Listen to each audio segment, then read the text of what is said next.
All right, Brian, Continental Classic has started. I was looking forward to it this year. I wrote in the Wade Keller News Bulletin yesterday for VIP members that I was intrigued with the brackets, a little bit more so one of the fields than the other because it just had more, I think, intrigue and possibilities. I mean, the Gold League just has especially with Kevin Knight's win, which we'll get into tonight, has more people, I think, in the mix with fresh matchups than the Blue League. But overall, I think they did a nice job. I mean, it is going into a holiday. It has a little bit of a different vibe to it because of that. But I thought this was a good start to the tournament that just set the pace and also let people know you cannot – we're going to have some upsets here. We might have some some excuses for losses or whatever, but Okada took a pin. Darby took a pin. It was an interesting night. So kind of – let's not talk about every subject in the opening 2 minutes here, but what stood out the most to you in terms of setting the pace for what this tournament means every year? I would say unpredictability, like you said, Wade.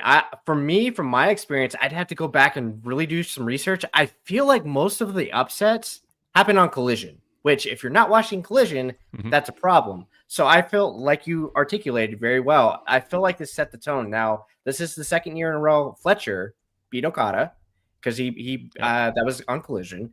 And then obviously we had a huge upset, Kevin Knight beating Darby. That's like a great one. So, and like you mentioned, I would feel like I would have loved like a big guy in here. Like I feel like Brody King is just a really good asset to have in this setting. Or I would have even maybe thrown in like a Mark Davis, but like if you look at the brackets, you might favor one over the other, but there's not like the traditional Jay Lethal in either. Now, I will. Somebody might say Mike Bailey could take a lot of the pins, but I'm really looking forward to them running back Okada. I believe Okada and Mike Bailey are in the same bracket. I believe, right? They're both Gold League. I think so. Yep. So we got Okada. Yeah, Okada and Mike Bailey, and also Kevin Knight. So we're gonna have Kevin Knight against Mike Bailey too. I'm Okada Mike Bailey at Double or Nothing weight. That was one of my favorite matches of the year, and that again, just because I think that was one of the first times all year where I felt like, okay, Okada, you still have it, it, and maybe that's a testament to Mike Bailey and how underrated he is as an asset as a wrestler. But overall, I was very, very excited. And it on the surface, one would have to think the final should lead to Takeshita and Okada at some point. Well, now you're hitting like 5 points. I want to take 30 minutes to cover because I was going to ask how would you do the field differently, and you already talked about that. I want to stick to that first point, which is setting the tone for and what stood out most in terms of setting the tone, and absolutely the idea that one, we had 4 good matches, and then 2 surprise outcomes. To me, it just says it's AEW going, we have planned this out. We've thought it through. I mean, in a meta sense, like Tony Khan, he's conveying to the audience, we got you. Just settle in. This is not going to be predictable. And we're going to give you there are some really intriguing matchups here. And that's what's fun about the Continental Classic. I was talking about this with Todd Martin in the Fix for VIP members earlier today. We haven't posted it yet. As usual, just too busy to get everything done before we went to the evening coverage here. But that'll be posted late tonight. And I said, like, the thing I like about the Continental Classic is it plays against one of Tony Khan's tendencies that it can be a strength, but then can become a fault. Like with CM Punk and Cody Rhodes, for example, there's so many matches that didn't happen with them because Tony took so much time to get around to them. So it's a bunch of lopsided matches against where the outcome, and then there's a long-term feud with kind of the Cody verse, or now we got the Moxley verse, and so the Elite verse, whatever, the Kenny and Bucks and all that. So the tournament gives us a chance for Tony Khan to flex his muscles outside of what is, I don't want to say his comfort zone, but his natural tendency as a booker. And tonight was an example of it. And that's why the show felt fresh to me, Brian, is we're seeing things that, and not everything, I didn't love everything about the show, but this was in a beginning step to letting people know the next month's going to feel different than normal. We're going to just give you not only good wrestling, but wrestling that isn't ultra violent. It's got there's stakes, they're well laid out and framed, and we're going to give you novel matchups with really good athletes. No, absolutely. And when you look at really everything that's going on between the brackets, I feel like this is probably the most layered the tournament has been as far as intertwining different stories. Like you said, we've got the Moxley verse. We've got, Darby still feuding with the Death Riders and Pac. We've got the upstart of Kevin Knight. We've got Okada and Takeshita. We've got Mike Bailey trying to prove himself. There's a lot of different variances in the last 2 years. It's just been kind of like, okay, this is like a really kind of different feel to kind of ease into the new year. I'm really intrigued to see what as the card progresses, because next month, when this goes to London for the holiday seasons and Christmas, I think the crowd is going to just eat this up. Like you said, it's going to be so many different matchups where it's layered. It's there's no cheat codes. Now there might be kind of like very creative ways to maybe cheat, but you won't have the typical run-ins. I felt like every match on this card tonight, to me, I felt different. It really felt different. We'll praise, I'm definitely going to praise Darby and Kevin Knight as we progress, but I just felt like even though they were brought into more sensible, there wasn't like the death message, which obviously we're going to get on Dynamite next week, but that's a different topic. Yeah. But everything felt structured for the Sixos, but everything felt structured, and then everything felt like it had stakes, like meaningful stakes, and just fresh and novel, and it's and that's what we got. So let's talk about one match in particular. We referenced it, Darby Allin and Kevin Knight. Kevin Knight gets the win here in 12 minutes. They talked at the beginning of the match that Darby's beat up. Excalibur kind of called out Shivani, got a little snippy with him. He's more than beat up. Secondary burns are more than beat up. And Shivani's like, well, I'm just talking about his taped elbow. It was kind of fun. I don't know if Excalibur was counting down the minutes to get to Thanksgiving dinner, or didn't mean it to come across as kind of a little aggressive towards Tony. But I get it. Sometimes Tony Schiavone says things that might, like, wait a second, you're not really getting this. We want to underline this point instead. Right. But never. My point is, they gave Darby a bit of an excuse, that with what he's been through. But I still think in the end they sold it right. Now Shivani speaking of Shivani, messed up. He goes biggest upset of the tournament so far, and it's like, well, there's only been one night of the tournament, Tony. Let's say it's the biggest upset that Kevin Knight's been on the winning end of, and Tony did clarify that. Kevin Knight is I think one of the things you want, Brian, in a tournament like this is an underdog where the promotion gives you a feeling that maybe, just maybe, maybe, just maybe. Jey Uso's kind of been that guy in WWE sometimes. LA Knight, even to a degree, for some people is that way. I'm sure there's another example I'm not thinking of right now, but Kevin Knight can be this exciting guy who's been in the tag team division. He hasn't been defined down in the singles division with a bunch of collision losses that go 12 minutes, but he's going to lose. Right. So that, I think that's something you want to inject early on, is say this can happen. Darby's going to be fine. He's not going to win the world title. It's not, and if he does, he can. There's sometimes he wins, sometimes he loses. Darby's not an undefeated guy, or he's not somebody who relies upon being undefeated and unblemished to be over and popular and put up a fight. So this set the tone. So my direct question to you is, what do you think of Kevin Knight? Do they tell this? Is he the right guy to tell this story with? Certainly, it's better than Roderick Strong. Right. In the past, it's kind of been Brody King a little bit. You talked about big guys. Maybe Brody's going to pull an upset. Is Knight in a position to be a good story in this tournament where, even if in the end he's not even in the top 4, maybe he is, but maybe not, is it a fun story that you believe is a good choice from Tony if tonight is an indication that's where they're going? Absolutely, because you brought up some other, you brought up some names, Jey Uso, LA Knight. I'm looking at Kevin Knight right now, Wade. He could exactly take the Kyle Fletcher path from last year, because he could take that path. And I believe because he lost to Will in the semifinals, I believe, if I remember that correctly. So there's really no Will Ospreay in this, there's no Will Ospreay in this, tournament this year. So I could absolutely see them. And you're hitting almost a few different variables here. Like you get that underdog, and it's like you said, maybe, just maybe, and you're progressing somebody who's under 30. We want to push people under 30. Like, let's do that. And from all intents and purposes, Kevin Knight is a very likable guy. I've chatted with him. He seems like a hard worker, and I think I've articulated this to you.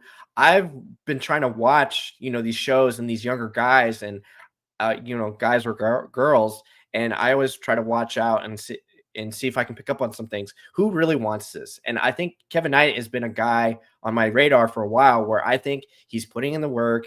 He's doing what he's supposed to. Like, he carries himself the right way. From what I understand, he's always open to feedback. I think he could easily fill that Kyle Fletcher role. And then, lo and behold, going into the new year, this is a guy that you can build upon. And honestly, I think at some point, if he turns heel, I think this guy is money. I really, really think there's some charisma. You probably want to see something within his promos, but I feel like if maybe towards the end there's like some type of turn on Mike Bailey, there's some money here if they really want to lean into it, and I hope they do.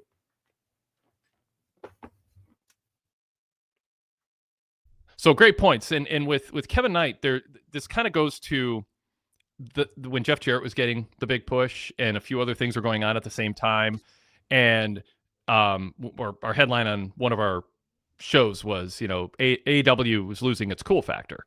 Like, there was just a lot going on that wasn't very cool. And I mean, Jeff Jarrett, nice career, not from a national or international standpoint, a cool guy even in his prime, and a little bit more whatever. But obviously, in heading towards 60 years old and doing a retirement tour that just looked like you try to be John Cena. Like, so my point in this is not, I don't want to rip on Jeff Jarrett because he's had a very serviceable main event career, gotten a lot out of it, but he's not going to be a needle mover for AEW. He's not going to bring young fans in. And Kevin Knight jumps off the screen as a guy you want to at least give that chance to, give some consideration to, and don't disqualify him over something minor behind the scenes. I'm not saying there's anything, but sometimes we've seen it historically. I've covered this business for nearly 4 decades. There are main eventers protecting their territory who will nitpick and hold somebody back instead of giving up their spot if they think there's limited big contracts out there or limited main event spots. Oftentimes, there's really smart main eventers who see problems with guys and they tell the promoter. And I think the Click take too much heat for this. I think the Click in WWF saw faults with a lot of guys that they, quote, buried and saved Vince McMahon a lot of money because they gave him feedback from house shows, from their attitude. Like you said, Brian, not asking the right questions or not being open to advice. Right. If veterans pick up on that. But sometimes it is just protecting your turf. Kevin Knight comes across as a guy that can win some new fans over and bring some fans who are straying a bit and tuning in every now and then and go, okay, finally, there's somebody new getting a push. And he is flashy.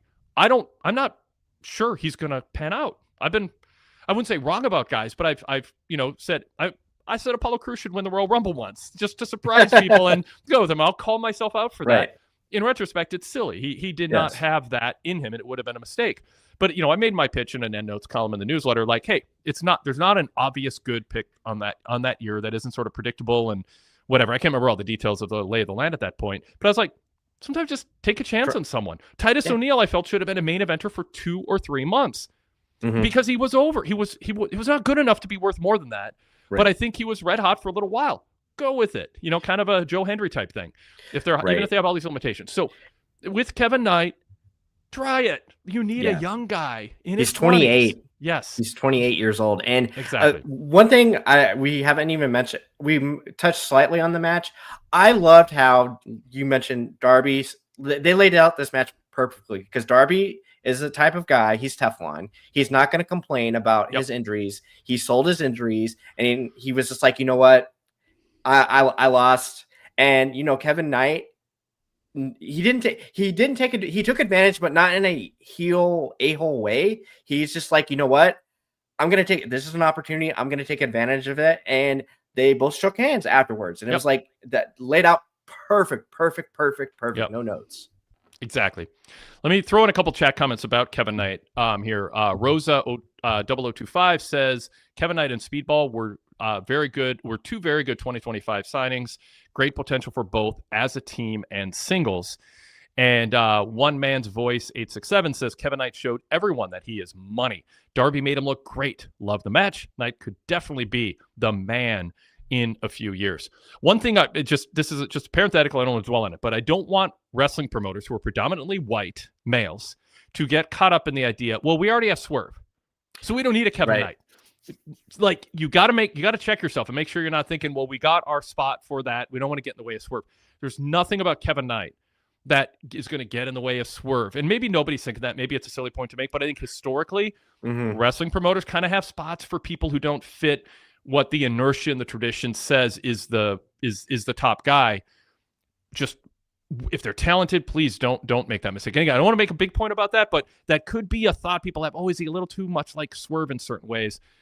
And yet, in some ways, he's similar, but my God, give him a chance to show how different he is. Yeah, I mean, to me, kind of seeing them both live and in person, I feel like, and then on screen, I feel like they're two different people. And you have a very valid point. Like, push the best people. Like, it doesn't matter. And especially we're in an age right now where the main event scene, it's pushed by early 40s. That's like, I guess, the new 25 and just wrestling in general. So let's get some young people back on the screen that want to gravitate to somebody that's cool, because Kevin Knight he has a cool factor. Yep. And yeah, there's just he has a cool factor. I liked him the second I saw him, and I think AEW should not define him down. It's at their peril. I mean, they need some fresh acts. I mean, they really need some fresh acts. So I don't want to overplay Kevin Knight getting upset win here. It could just be it sets the tone. And he's not going to be in competition to the end. But I'm intrigued with and potentially really like the idea that a story we're going to see for the next month is, can Kevin Knight pull off one of the top two spots to get into the semifinals at World's End?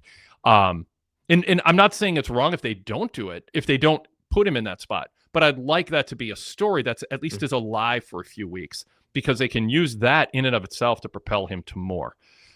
Rosa says Kevin's first month in AEW had a showcase match against Jay White and then a pay-per-view match against Ospreay. Then they put him in a fun tag team, and they don't constantly beat him. Kevin has been used nicely, and he has been used nicely. He hasn't been defined down, but sometimes they're on the verge of now it's time to shift into the next phase for them. And if that next phase is he scores a couple unexpected big wins, I think fans are ready to go, okay, this guy is rising to the occasion. Let's take a look. Derek Mitchell points out all the world champions right now are over 40. Cody Rhodes is 40. Frankie Kazarian 48. CM Punk 47. Samoa Joe 46. Another note, Derek says Swerve is the only black star in AEW that gets main event matches on pay-per-view. Look for other opportunities and make sure you're not excluding them because you think, well, that other black guy has a spot. We don't have an open spot for them. Fanblast goes, Kevin Knight is good. I also know nothing about him. Part of this is use this as an opportunity. Yes. If you're AEW, next week, talk to Kevin Knight and ask him where his head is at regarding Mike Bailey, regarding his career, his trajectory. Let's learn a little bit about him. And the inflection point here is you just scored a big win on Dynamite on national TV, biggest win of your career. Let's capitalize on that. I don't care if he loses every match the rest of the tournament or has 2 draws and loses every other match. Fine, but let's talk to him next week and learn about him so people are invested in whatever happens next, because you now have something to ask him about. How has your week been? How did your friends and family react over Thanksgiving weekend to this huge win you had last Wednesday? Sell it as a big deal. Get the most you can out of it, even if you don't plan for him to be top 4 at the end. Yeah, and, whenever he has a match with Okada now, you'll bite and assume there is an actual plausibility that he could beat Okada, Fletcher, Pac. I would love a vignette. Like you said, Wade, if they want to have that, backstage segment with Renee, that's fine.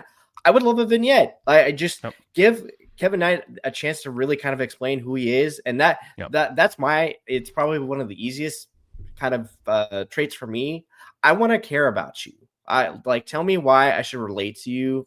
Give me a thread. And you can show us, don't tell us. And we don't want Kevin Knight to go, here's why you should find me relatable and entertaining. Yeah. Just let's get to know him. That's how, that's how we get to have a favorite NBA players or NFL players. It's who they show themselves to be on the field, but sometimes it's the interview that with them where they talk about their journey and how they feel about the success and their setbacks and all of that. Just actually treat it like a sport with real people. Talk. And the thing is I think it's an easy promo for Kevin Knight because it's real life. He just got to win over Darby on Dynamite. Darby's been a top tier star in AEW for years now.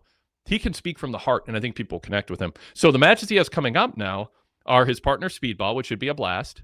Yeah. Pac, which should be a blast. Kazuchika Okada, which you already mentioned, and Kyle Fletcher. Those are big time matches. If he goes to a draw or gets, I mean, I'm not going to sit here and do a whole breakdown of predictions because so many other moving parts in this, and and they've thought about everything. I don't think Tony Khan thinks about everything in every aspect of his booking, but I think this is an area where they kind of book backwards and negotiate how to do the finishes. And like I said, maybe Kevin Knight doesn't win another match; he gets a draw or two and 2 or 3 losses. But that's why you got to seize what happens next week. If they don't have room for him because of the stories they're telling otherwise, seize what happened here to plant the seed that maybe next year is his year, or maybe he'll go after a TNT title, or one of the other multiple singles titles in coming months. Everybody's got a title. Or it's just a spark for him and Speedball. It just like gets them back on the radar as a big team going after the tag titles. Absolutely. And speaking about Kevin Knight, Wade, it kind of made me think about like the Daniel. I actually really enjoyed the Daniel Garcia losing arc in the C2 previously, but like you said, there wasn't really any oomph afterwards. But like with this, automatically, like you said, he could lose every other match. Would not matter. He's obviously not a made guy, but like he's on the radar now. So like whether it's up to AEW to, like you said, he's been bubbling on the surface, let him rise. And sometimes there's going to be in the NFL season a team that was not expected to make the playoffs and they go 3-0. And they may end up only with 6 wins on the whole season, but it's exciting early on. And sometimes they're just a year away. Oklahoma City, was it the OKC Thunder? No spoilers tonight, please, on the Wolves. I know they're playing them. Seriously, please, I want to enjoy that game this weekend on DVR. No hints, don't talk anything. I'm scared I even brought them up here. But OKC didn't make. They got eliminated, if I remember right, in the play-in. And I think it was the Wolves who beat them. And then it was the next year they went further, but they just pointed. And then after, so you can tell the story and be patient with it. He's not 36. You don't have to do it right away, but there should be a long-term plan. And again, maybe Tony thinks there's other issues with him, or he's asking for too much money, or he's got a big head, or, but you're hearing otherwise on him. And he just signed. So, I mean, so he's good. Thank you. Yes. Yeah. Cool. And by the way, GWF ESPN says Tony and Renee put Kevin Knight over huge at the Full Gear post-show scrum as a future star too. Great. So, okay. Yep. Derek Mitchell says the only thing Kevin Knight and Mike Bailey have done has competed for the world in unified title as they have competed for everything in AEW. All right. Okay, let's pause. We're way over our table set and introduction, and I want to talk about other things. But to me, Kevin Knight was kind of the story of the show, but outside of just kind of the follow-up to Full Gear. Which we'll get into too, which I don't think was great, but I got to gather my thoughts. Same. Yep. This is the Wade Keller Pro Wrestling Post Show for Wednesday, November 26, 2025. I'm Wade Keller, host of the show. I'm the editor, publisher, and founder of the long-running Pro Wrestling Torch weekly newsletter. And here is the latest paper copy, hot off the presses earlier today. The headlines: Mojo regains the AEW title and a surprise. Got my end notes with thoughts and some scoops on the Full Gear main event outcome, and also some thoughts on the Continental Classic in there. The Wade Keller News Bulletin went up earlier this week too, with my first initial reaction to the Continental Classic field and lineup. I will note real quick here, we are doing our VIP sale this week, and if you want to get a $12.99 monthly subscription for just $3.99, you can take advantage of our sale. It is $9 off on the sign-up form with coupon code NOV2025. NOV2025. That includes unlocking nearly 4 decades of archives of newsletters, interviews, hundreds of retro radio shows from the 90s, which are fascinating, the pre-podcast era, including my whole run on KFAN radio in the early 90s. And then also the podcast, over 2 decades of our podcast on demand in our library, going back to the early 2000s. Plus new content every day, an ad-free website, and ad-free version, commercial-free versions of our free shows and VIP exclusive shows. One show I don't plug enough that I think would be of interest to a lot of AEW fans is Alan Forel's Pro Wrest Paradise. He's been putting out shows almost every week.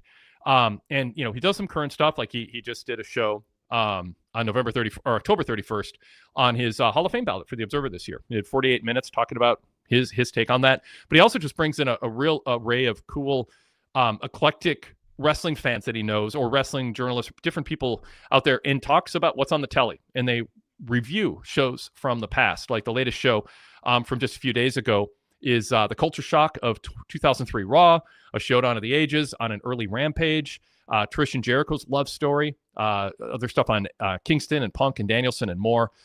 He also did an Eddie Guerrero special, over cool. 2 hours of an Eddie Guerrero special on November 9th. That dropped on the VIP feed. Just top shelf content from our contributors. There's such a mix of VIP exclusive content. I'm part of a lot of those shows, but we just have such a diverse group of voices of people who earn their way into the VIP podcast lineup and on the PWTorch Daily Cast lineup. And so I encourage you to try it out. Treat yourself to it. Again, it's instead of $12.99, it's $3.99 for a full month. You can apply that discount to a full year sub or a 3-month sub too, because we offer discounts if you sign up. We have fewer fees if you just pay it ahead, so we pass that on to you and then some. So you can apply that $9 discount to a 3-month or 1-year sub also, and treat yourself to it. I think if you enjoy our approach to what we do, it'll be amplified when you see all the stuff that's on the VIP side of things. pwtorch.com/govip is the website to go to learn more about VIP membership. And then also that has a link to our sign-up form. That's pwtorch.com/govip. Coupon code in the coupon field, NOV, as in November, NOV 2025. All right, I'll mention that one or two more times as the show progresses here, just to remind people, especially if they just fast forward past our little introduction here. But this is a good time to see what it's all about, or come on back. I know, budgets are tight. There's a lot of streaming services and subscription services that, are competing for your attention. But if you like what we do and you're a pro wrestling fan, and you want to support an actual small family business, we're not corporate owned or anything like that. You want to feel good about supporting a small business. If that matters to you, if that's what the tipping point, we encourage it, because obviously we depend on customers to do what we do and put in the hours that I do and the whole team does. But we're here to talk Dynamite, and Brian Zilem, a PWTorch contributor, is with me. Brian, welcome to the show. Tell people about what you do for the Torch. Absolutely, Wade. Thanks for having me. Always a pleasure. Yes. So currently, weekly, I am head in charge of doing the hits and misses for Collision, which I didn't realize Collision was on tomorrow. So yay for Thanksgiving. You have plenty of flexibility. Yes, Thanksgiving Collision. No harm. Yeah. And it's taping tonight, so I'm sure if you don't want to see spoilers, try to avoid those. But the card seems light-ish, so I'm sure you'll be fine.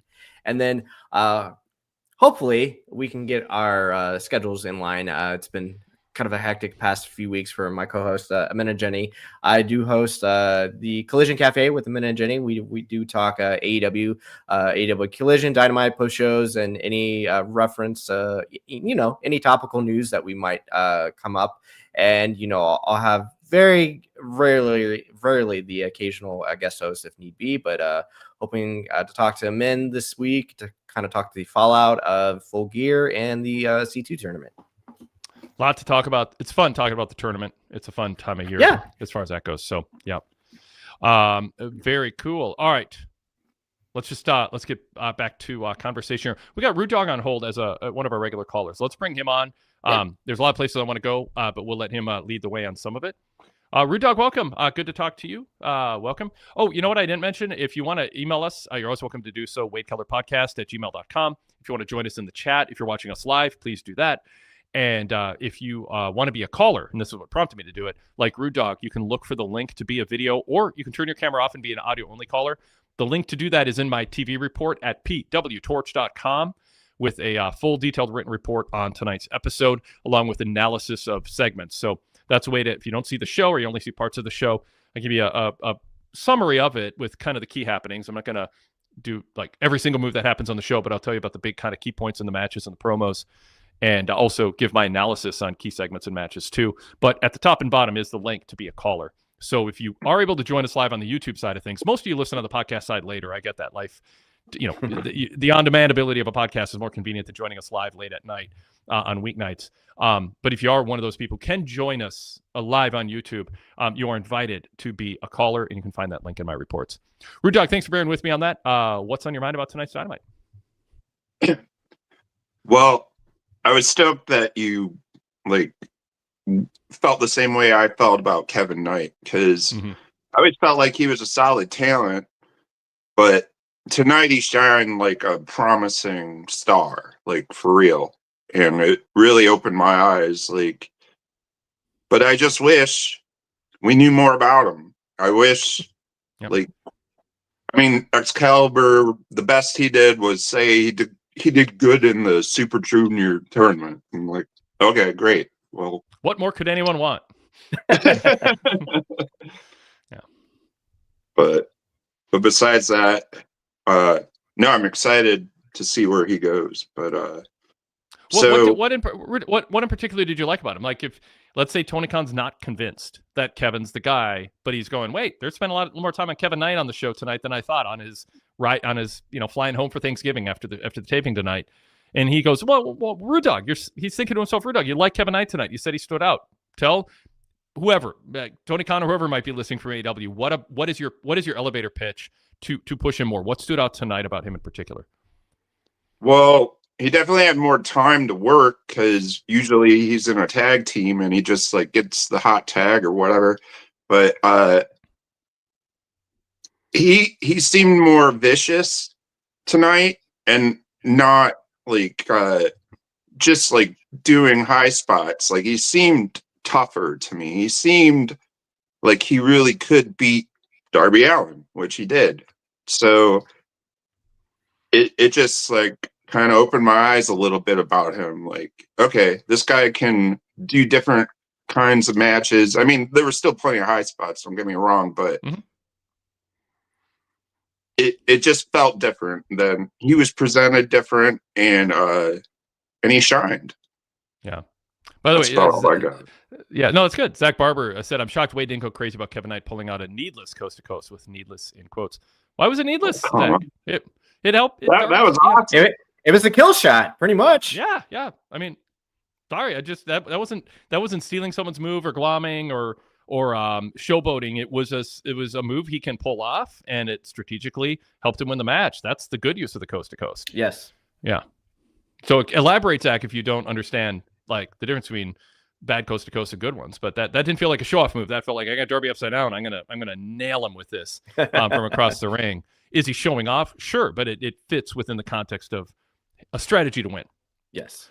And I know Rude Dog agrees with me because he rolled his eyes when I read Zach's post for our audio listeners.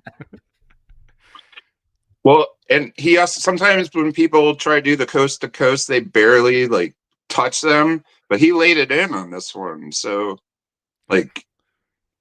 thumbs up on me with that. Yeah, Darby's going to be fully open to that. We don't have to worry about that. Yeah.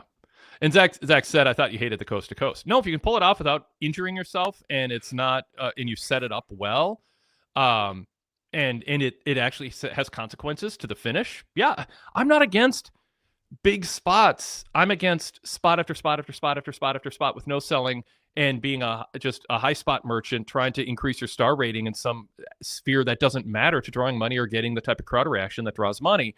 And so when I see it in the context of, and also, by the way, like Seth, for instance, Seth's over, like in the wrestling term, not the way other people, he's not over like he's done. He's over in terms of he's popular. He is established. And so don't do stuff that's going to screw up War Games and the Vision storyline and a bunch of plans, because there's the style you work when you're young to get over, and there's a style you work to make money and protect your colleagues and your promoter who have invested in you and the fans who want to see you week after week. And doing moves that have high risk, especially when you're older, and Seth is now, I want to watch my vocabulary here. It's feckless. It's short-sighted, and ultimately kind of selfish to go, I want to get a big spot in when they're, and again, you go, well, injuries happen. Yeah, but anyway, so I don't want to go off on that path too long. Rude Dog's waiting, but that's what I'm getting at, Zach. It's like context matters to my criticism. And it's not that I'm against coast to coast. This is an example of a good use of it. A young guy trying to make a big splash takes a chance with a move that has high impact. And he's young enough that he probably can pull it off. And you know what? If he got injured, AEW is going to be just fine, because they didn't invest 6 months of major storyline arcs in him like Seth Blue. Or whatever. Whoever is, sometimes there's top people who are doing a move and it screws them up, and they didn't need to do it. And I'd make that argument. Kenny Omega and Will Ospreay would all be more useful right now if they had knocked 40% of their high spots off, taken their time, let things breathe, and made everything count more. I feel that way about the violence too in AEW. I mean, do we really need, and this is a separate topic we'll get into, but did we need Hangman and Swerve hanging people by randos from a chain after last week's blood and guts matches and after all the violence and blood and back-to-back matches on Saturday that prompted Tony Schiavone? He's never seen a more violent week in wrestling. Can we just have one or two of those things so they have room to breathe and they sink in, instead of doing it to a degree with diminishing returns and also turning people off and y'all get numb to it? So that's how I feel about high spots, and that's why the Coast to Coast tonight worked, because it stood out, it led to a finish, and a young guy did it who didn't have a lot on the line if he got hurt, and because he's young, he's less likely to get hurt. So I hope I clarified. All right, Brian Zilem's nodding, so he likes my explanation. Yes. Rude Dog, thank you. I'll go back to you now. All right. Well, different topic. What you just brought it up was I was at Full Gear on Saturday in Jersey, now in Michigan, and is the Swerve Hangman pairing working for you? Because to me, it just still feels and looks awkward. It's hard for me to buy that they can, work together, and I'm trying to figure out, like, what is the reason why they're bonding together? Like, because it seems like it would take a whole lot for them to both, and it's just because they don't like Samoa Joe. Like, I mean, like, I'm not sure. How is this pairing working out for you so far? Yeah, Brian, that was one of my criticisms of the show, and I think you're going to go that direction too. It was violence for the sake of violence. With Hangman and Swerve. And I mean, next week is fine if they didn't want to do it this week, but I need to hear from them. I want to hear about what Rude Dog is bringing up. They told a story that these guys have come to respect each other and forgive as best as they can what they've done to each other. That story's been told for months, but this was a culmination. What is it? Why is it in Swerve's interest to stand next to Hangman? Why was he there? Why did he come out? We got to hear from them. I'd rather have that than cartoon mean faces from Hangman as they hang randos and do over the top, just over the top mannerisms that are trying to be like more cool. Jake Barnett over at ProWrestling.net described it well. I want to find his quote here. He said that they were two guys aura farming. They were, and so there. It's about it. Well, just Google the term, but it's a term that applies to this. They're trying to look cool at the expense of substance. And what I want is substance. That's what's letting me down about Samoa Joe since his heel turn too. Give me substance, not aura farming, not yelling, not making over the top violent threats. It's such a go-to thing in AEW. It's hack, and it's wrestling fans look for something better. I'm sorry, Brian. We just No, you're fine.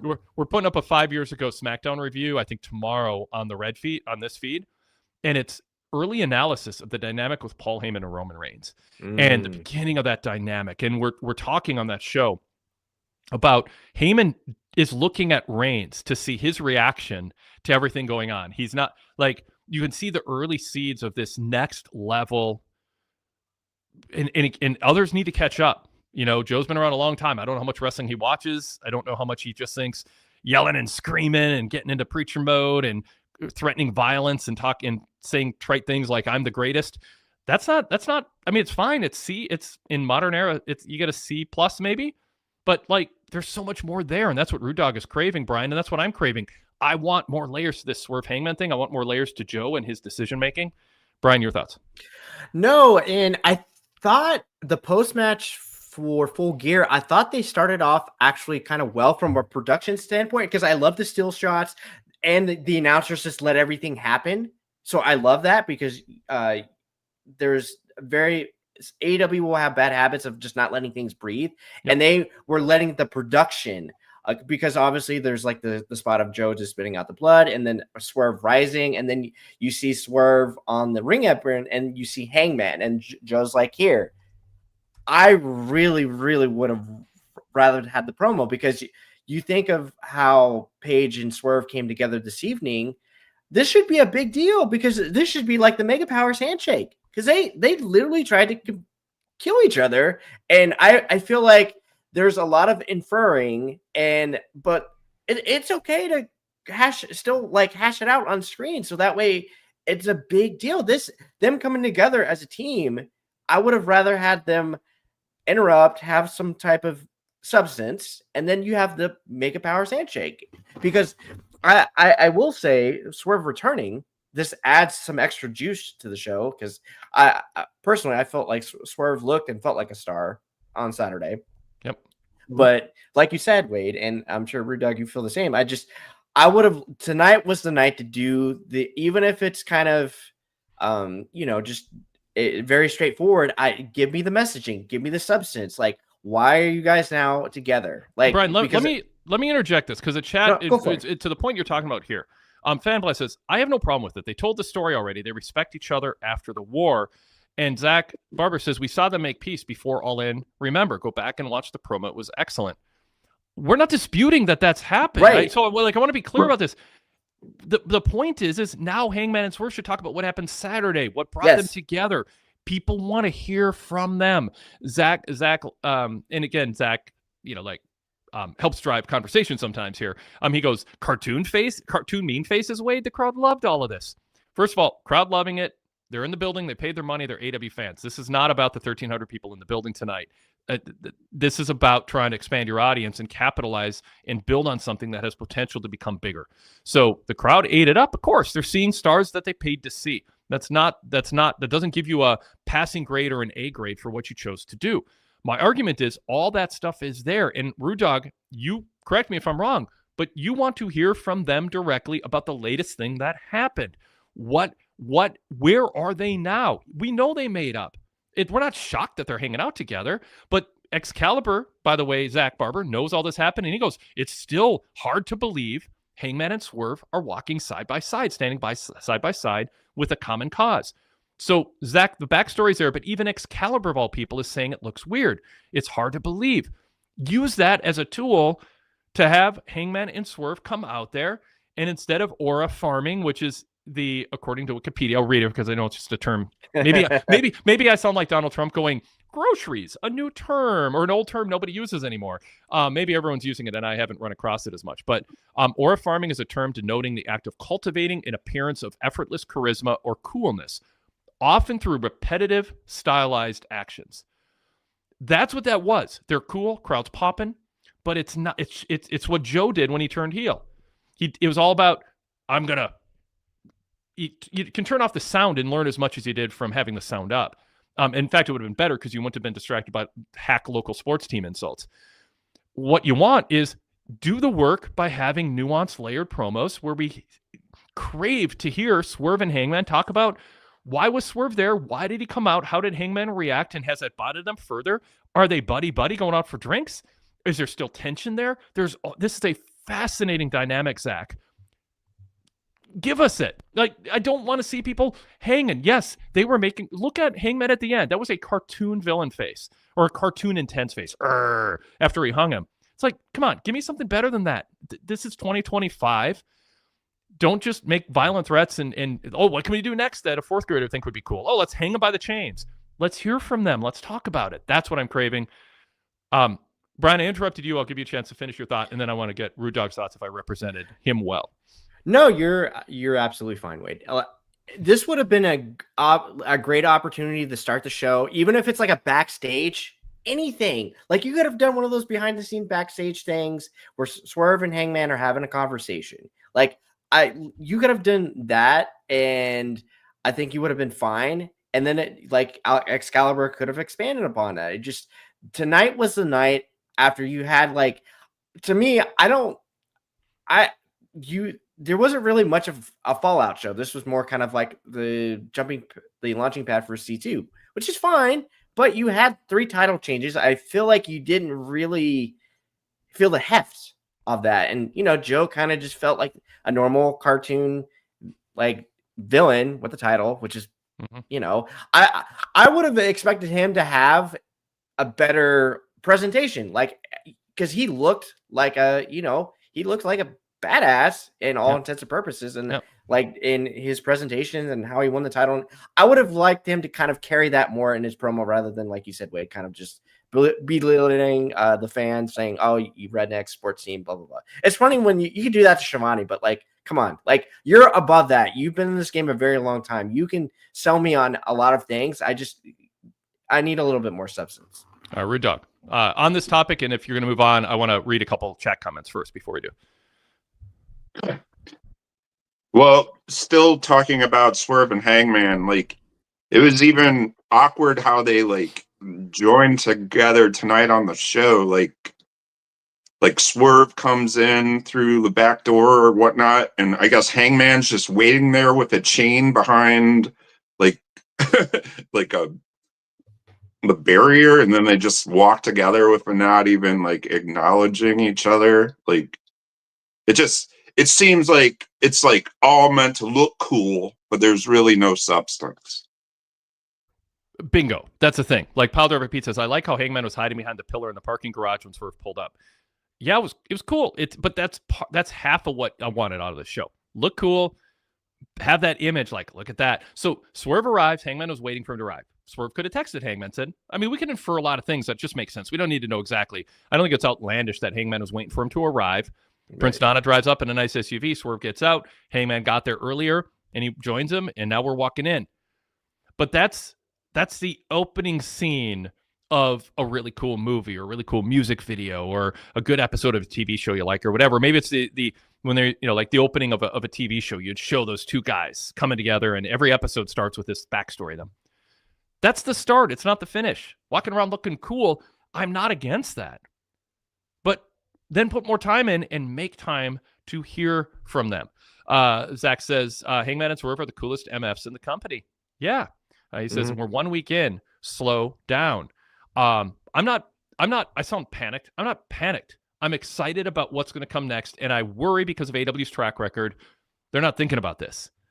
And we shouldn't assume that they are just because it's not too late. I'm not saying it's too late, but I'm saying I'm a little worried because they've got a story here that people want to hear more about. Derek Mitchell says, I was thinking Swerve and Page coming together like Nikita Koloff and Dusty Rhodes, forming the Superpowers after the Magnum TA accident. My point is the job isn't done. We're just getting started. And sometimes AEW, Tony Khan gets excited about something, and then unless it's Tony Storm, it fades. Like the excitement goes away, and now it's the new shiny toy, or what's the other focus? Like we are 40% of the way to what Swerve and Hangman can mean for AEW, and I'm worried that they think they finished the job, and I don't think they have. Lady B says the show should have started with a celebration of the company's new world champion and an excellent Hangman Swerve promo. That would have answered all the questions. Yes, just we got Moxley backstage, we got Mark Briscoe backstage. Those were cool. Yeah, let's. Now it's not too late, but if it doesn't happen next week, now I'm starting to feel it is too late. Give people more. Zach says, how are they aura farming if they're effortlessly cool?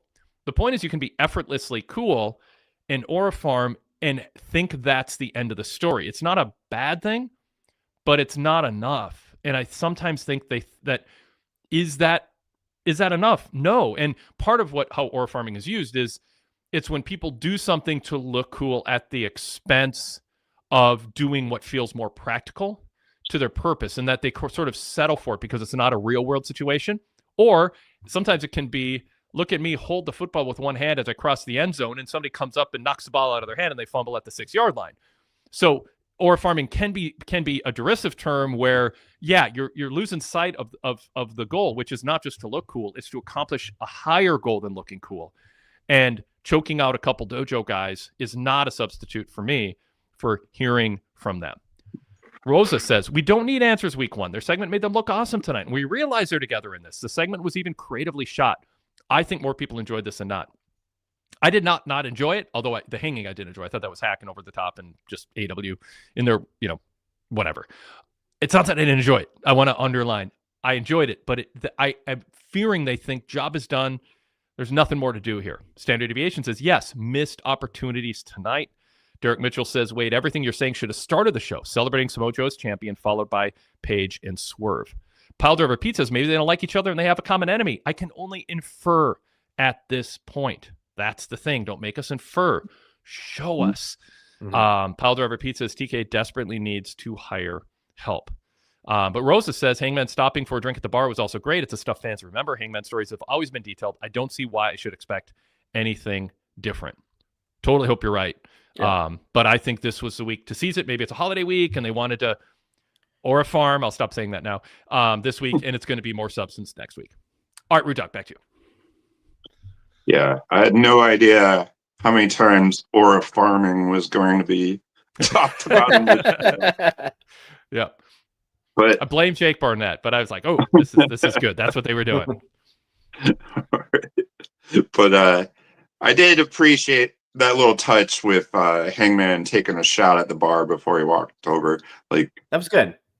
I thought it worked. So Yep. All right, and so we're talking about that partnership. What do you think of another interesting partnership between Tony Storm and Mina Shirakawa? I mean, it just keeps getting a little more interesting by the week, in my opinion. And do you think they'll end up being the tag champs? All right, not that I don't use a term, but interesting is kind of an UG word, Rudog. It's the default go-to word when what people crave is something more specific. What do you find interesting? What do you mean by interesting? Because I feel that's a loaded word for you as you use it. There's more to it you can tell us. Well, I guess like the sexual tension between them, Yeah, or exactly. I'm not even sure if that's it, but because, and if I can even, I try to like believe that, like the believability of them like being like romantically involved, like how is that working for you? It's a story they've been telling, Brian. And everything Tony Storm does has sexual innuendo to it. And is she serious or not? We kind of think she probably has, and I'll use the word, a more interesting sex life than the average person. And she is probably the life of the party. That's her story. She's sexual and she's life of the party, and she's open about it. What do you think, Brian? It's hard for me to add anything to that, Wade. I will say, Rudok, so for you specifically, are you waiting for something to kind of, are you waiting to get to the finish line to like this tag team? Like, do you want to know like what the end goal is? Like, what do you want to just gravitate to them more? Because I rather enjoyed actually Tony Storm than Moxley's interaction very much. I actually enjoyed that a lot. Well, I guess I more want to know, like, do you think they're going to be a tag team for a while and win the championship, honestly? And does their demeanor with each other, like, accentuate that possibility? Honestly, it's a very good question, Rudok, because, on one side of the bracket, you've already got Babes of Wrath. For all intents and purposes, I still feel like this particular tournament, it's been unpredictable. So I didn't think the Babes of Wrath were going to be in the finals. They were not my pick. So that's one. And then traditionally, I don't know if you want Babes of Wrath and Timeless Love Bombs together. That seems kind of, I can't see that dynamic going well. I mean, not to say you've got Willow Nightingale, you've got Harley Cameron. Not to say you can't have a good first face, but to crown your new champion, you probably want to have a traditional dynamic. Now, I will say Tony Storm and Mina could easily lose next week. And you know what? That's okay. Because you know what? They could tell stories off a loss, and that's completely okay. I don't mind Marina Shafir and Megan Bayne being the first champions if that's the case. Like, absolutely, I'm completely okay with that. And even if it's them, Harley Cameron and Willow versus Bayne and Marina Shafir, there's interesting dynamics that you could tell. I could easily see maybe like a situation where you have like maybe an FDR. DIY type of situation where maybe Willow's trying to reach out to Mina as Marina's trying to choke her out, and Willow's trying to, save her and make the save, and Marina Bayne win the titles. I think that's completely plausible. Everybody has assumed these titles were made for Tony Storm to kind of just give her another side quest, but I'm not 100% that they're going to make the finals. There's some chat votes here. And some other related comments here. So let me hit a few of them. PWTorch people want to know, why was Mox being hapless in the ring during Tony's promo? Seemed out of place. He's been there for the Marina Shafir interactions with Tony, so I think it was just kind of a continuation. One man's voice says Mina has the best something in the biz. Standard Deviation says, so Tony's involvement is an extension of someone else's idea in this case. Derek Mitchell says it's a story they've been telling since Mariah May left AEW and Tony Storm slid into the role. Derek wants to know, does every women's tag team need a nickname? Apparently every team period needs a nickname. I definitely think Megan and this is Zach Barber. I definitely think Megan and Marina are winning the tourney now. Standard Deviation said, yeah, Tony and Mariah's place feels a bit drag and drop here. Yeah, for sure. I get that. PWTorch Pete says, I'm all for tag teams having names and corresponding ring gear. GWF ESPN says the women team names are actually very campy in an old Glow type of way. Gorgeous Ladies of Wrestling. It's kind of patronizing to their actual talent. I think there's more to that if the men weren't getting a lot of like similar names in WWE especially, but I think he still might have a point. The women, it's even more so. Standard Deviation says, I had Penelope and Megan winning as my original pick. So one quote from Tony, by the way, is she said, what she does for love is far more violent than Moxley could ever imagine. I actually love that a lot because that makes you think of the Hollywood ending, which is kind of a fever dream that was this year. Yep. And it also has the inference is, if you knew what I did behind closed doors, what I do for love. So whatever. It's good stuff. All right.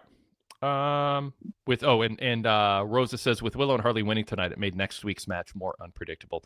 By the way, if you're in the chat, you want to be referred to not by your handle, the @ but by a different name, just put the name first with a colon and then add your comment, and I'll attribute it to the name, because I know that kind of changed here on our chat, out of our control, as far as I know. Rude Dog, back to you. Yeah, I mean, I think they haven't missed a beat losing the now Blake Monroe, I believe her name is, like to keep that chemistry going together, like is pretty cool. So, and I think they're doing a great job, and they're always entertaining. So, more of them, please. And then, all right, one last thing. I don't know if you caught it, but at the end of the show, Okada came out, and he was wearing his new Okada bitch shirt, resetting the bitch meter to infinity. Like,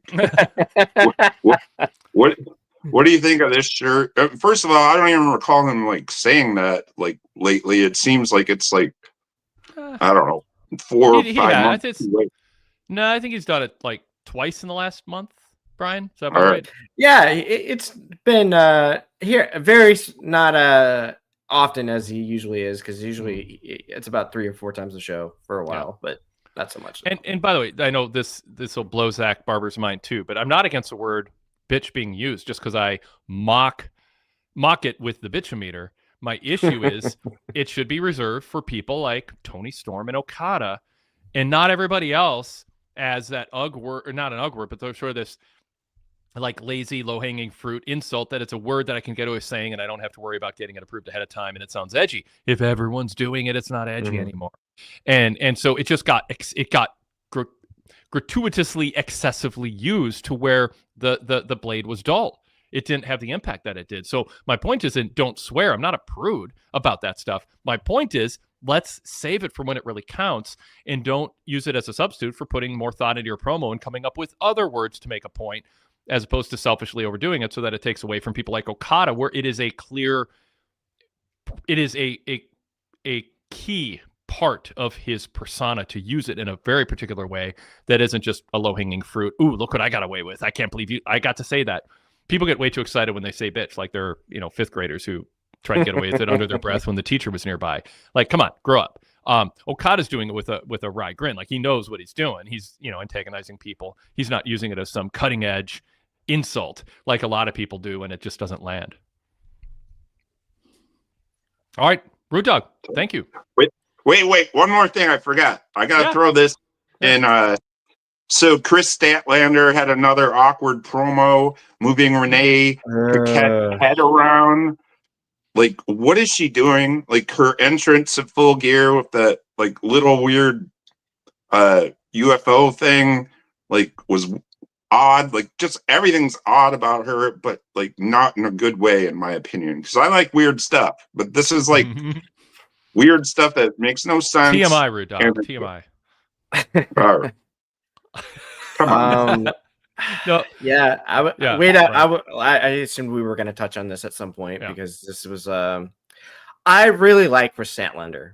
I feel like she has a lot to offer as a world champion, but I don't know what this is right now, as she seems very awkward and uncomfortable during these promos now, and I don't know what's changed. I will say it's not a great look. This is your world champion, and she seems very uneven, awkward. Just, I feel like whatever she's trying to portray on screen, she's not comfortable. And I wish, Wade, I think we've even mentioned this before on the Dynamite Pro shows. Like, I don't know if it needs to be Jake Roberts, Dustin, somebody needs to get her like in front of a mirror and just say, can you say this? Like, figure out what you want to say. And I felt like there was more character development with her when there was like teases of her maybe potentially joining the Death Riders. I was like, okay, you got some depth. I can get into that. You're doing the seatbelt pins like with Yuta, you know. I thought that we were getting to something, and now it's just like they've abandoned it. And Statlander's the person now who's beaten Mercedes Money. She's beaten Tony Storm, and that's all that you have to offer. And I don't mind you being from outer space. I thought the entrance was actually kind of cool, and I'm surprised she didn't hurt herself, like rolling directly out of the door. I was like, oh, careful, like don't sprain your ankle going to the getting to the ring. I feel like there is more to offer for her, because wait, I've mentioned this before, and even they've mentioned this in promo. She's missed over 600 days on the disables list. I feel like I want to relate to her struggles at getting to this point, and I feel like they have not done a good job of articulating that. I don't know if that's like a her thing, like storytelling between creative, just what, like Rude Dog says, like what is this character right now as a world champion? And just, I kind of like when I see this, I don't want her to be world champion, and I want to root for her. I know she has it. She's very talented in the ring. I think I brought up the Bob Backlund thing, where Bob was like, picked by Vince Sr. to be the successor to Bruno Sammartino, and he was like, sort of playing, athletic baby face that was, not super dynamic. We just put up our interviews with him on the Blue Logo show, the Wade Keller Pro Wrestling podcast. We interviewed the author. Bruce Mitchell joined me for some of those, and we talked in depth with the author and also with Bob. I've interviewed Bob in person in Waterloo at a wrestling convention at the Hall of Fame, and really, really fun guy, but very, very genuinely quirky. And successful to a degree with his career for sure. Not at the Bruno level or Stone Cold level, but when Vince McMahon brought him back, Vince saw him and goes, we can't promote the 1979 Bob Backlund or the 1982 Bob. We got to just lean into how quirky he is, how weird he is. And they just leaned into it. So I bring that up as an example. Sometimes you just have to give into the weirdness and amplify it and feature it. Like Robert F. Kennedy Sr. said, hang a lantern on your problems. Don't hide them. Just hang a lantern. Just like try to turn them into a positive, but certainly don't let your enemies define you by bringing it up. Let Statlander be weird. Like let her be awkward. Find a way to frame her and market her in a way where you're not hiding from something that is absolutely obvious to everybody except Zach Barber, who says, I thought Stat's promo was decent. Actually, I shouldn't pick any of Zach. I thought this was a decent promo from her. I wouldn't have been as hard on it, even as Brian is, and some other people in the chat. But it's graded on a curve. I mean, it's still weird. Like Pile Driver Pete says, the Stat promo was not good and the audio issues didn't help. I had an echo on my end. Derek Mitchell goes, I think we all like Chris Statlander, but she comes off very indie and needs some help with promos and delivering coherent promos. GWF ESPN quoting you, saying, everything about you is odd and not in a good way. Yes. And then Standard Deviation quoted me from last week. She is an alien pretending to be a human who's pretending to be an alien. That's her gimmick. She's an actual alien pretending to be human, pretending to be an alien. That's what you get from her. What is she? Like, it's just argue it. Like, what is going on? And then the whole thing of, you can look to the past, look to the present, or look to the future. That's fine. But when you're being criticized for being awkward in everything you do, I don't think taking the interviewer and positioning them in 3 different ways awkwardly, like, you're trying to show somebody how their haircut looks after the haircut's done, in a mirror, it just was weird. And so if that's the best she can do and there's nothing she can do other than be weird, then let's make that her thing. I mean, that's not insulting. That's just like, let's own it. You're kind of awkward. Lady B says, would it if this is better, would it be better if the roles were reversed? Chris teaming with Harley, Willow as world champion. Harley and Chris would be interesting. I don't know. Would that be too weird, Brian? I mean, they were kind of teasing it until they decided to kind of change it. And I like Lady B's kind of opinions on matters like this. I think her and I have actually discussed this kind of issue before, where it's and I actually, the way I was a little bit too harsh with, but like the way you presented it makes sense. But this is your world champion, though. That's to me. She's the face. Figured out. Have it figured out first. Yeah. Because now, if this was, let's say hypothetically, this was Harley Cameron just doing a singles run. Yeah. Oh, okay, cool. Like, this is I think you could probably people would have more grace with it. But like, as your world champion, she's supposed to be your ace, and I feel like in the ring she is. And there wasn't enough follow up heft. She beat Mercedes Moné, and I just don't feel like there was any big deal. And we have no idea what her next direction is. I mean, who knows? I mean, I guess you go Tekla, maybe. Who knows? Yeah, when it rings true that you could believe she's actually an alien who's been dropped, who's trained to be a wrestler, and now she's in AEW, but she's a real alien, but she's decided to mask herself. She's going to be, but she can't be truly, like, the point, I'll explain the joke, like, she doesn't come across as truly human. So the gimmick is she's presented as a human who's doing an alien gimmick, but the alien gimmick is masking the fact that she's not good at being human because she's really an alien.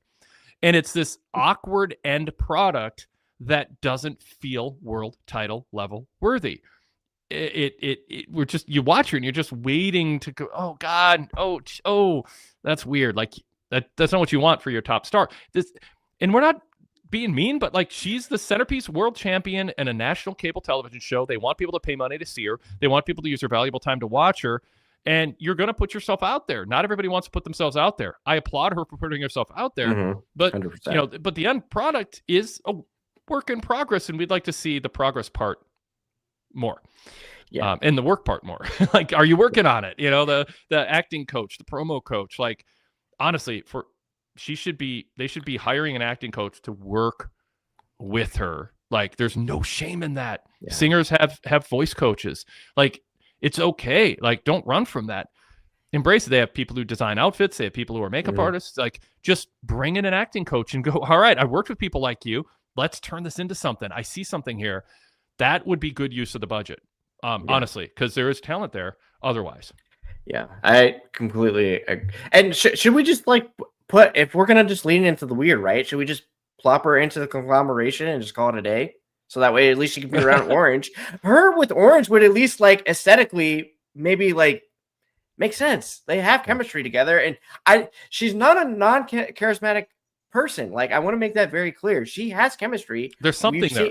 Yeah, because when she came back and beat Jade for the TBS title, I really enjoyed how she was leaning into the sign language.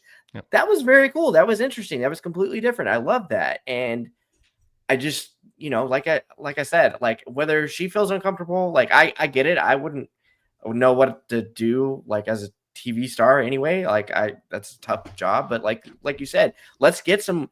You have people like Peppermint in there who's worked in TV before. Let's get some other people. PWTorch says, I don't know how acting lessons are not standard in today's pro wrestling. PWTorch says her level of acting cannot achieve that persona. And Standard Deviation says sign language stat was a good fit. All right, Rude Dog. Thanks. Thanks, Rude Dog. All right.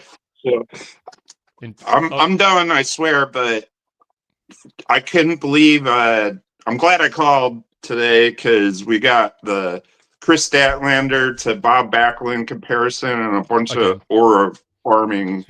So, yeah, someone else brought up aura weird. farming. So yeah, exactly. Yes, thanks, your dog. Who else brought up aura farming? Oh yeah, GWF ESPN said aura farming is Triple H cutting a 10-minute promo about how he's the most qualified person on earth to opine on wrestling when people already think he's important. There we are. Yeah. All right. Sean Plichta is joining us next. Sean, welcome. You are on your way from somewhere, aren't you? Yeah, can you hear me okay? Yeah, we sure can. Yeah, I told you, Wade, I think before that I went to the show live for the first time. So yes. it was a pretty fun experience, I have to say. My friend's driving, so I'm not driving. Good. So, yeah. So I wanted you to know in front. But Sean, how often in the last 52 weeks did you watch AEW? How often in the last 2 weeks have I watched AEW? No, 52 in the last 1 year. 52. Yeah. Oh, pretty much every week, I think. Okay, good. I don't think I missed one. Yep. Yeah. So, and you've never been to an AEW show before? No, they've been in Nashville a few times, but I hadn't been able to go for whatever reason. No. So that's the thing. You were a regular viewer, but you experienced it in person live for the first time. So yeah, tell us what your top takeaway is.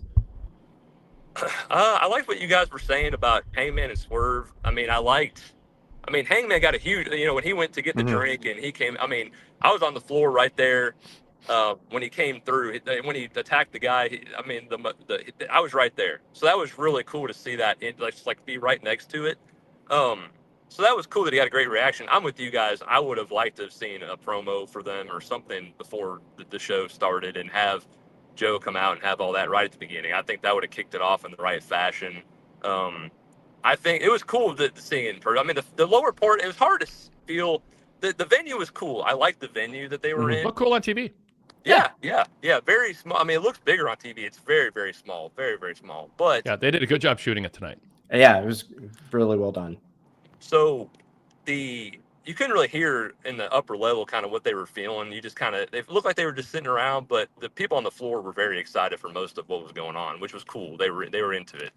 But the biggest one I think was even when Moxley comes out, he still, gets a very big reaction.